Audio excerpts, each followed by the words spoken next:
Coming up, it's always out there, it's clean, and some have tapped into it.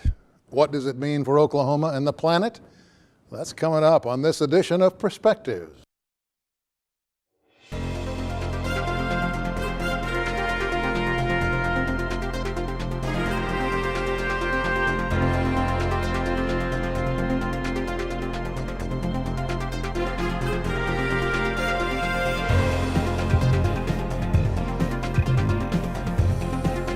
Hello, I'm Sam Jones.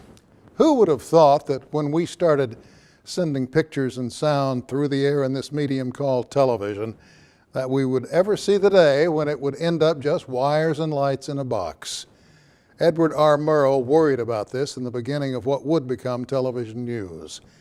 There's so much it could be doing for us instead of to us. It could be used to enlighten and inform and communicate.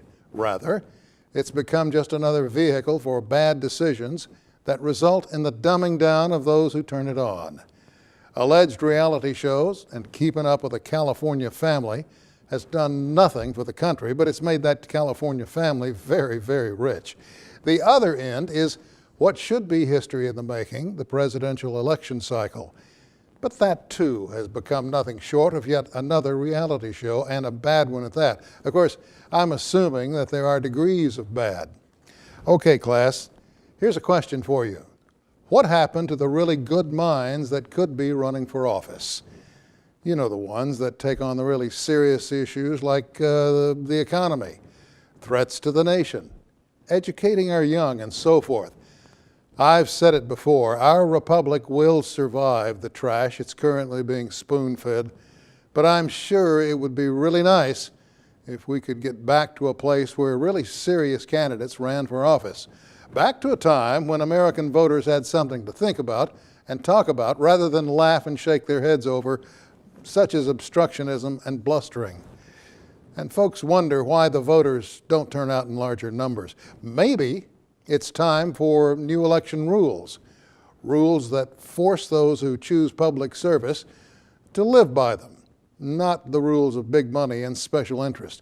We can't even get those in office to give serious thought to filling a vacant seat on the Supreme Court. All they really seem interested in is raising money and holding on to their jobs. It's a sad state of affairs right now. New election rules? Sure. But who would pass them? Certainly not those already elected, so it appears we're stuck. The old saying, you got to dance with those what brung you, applies here. Maybe it's time to take somebody new to the dance. What do you think? And that's my perspective. Coming up, it's going through several Oklahoma counties, and the impact is going to be enormous. That story when we come back.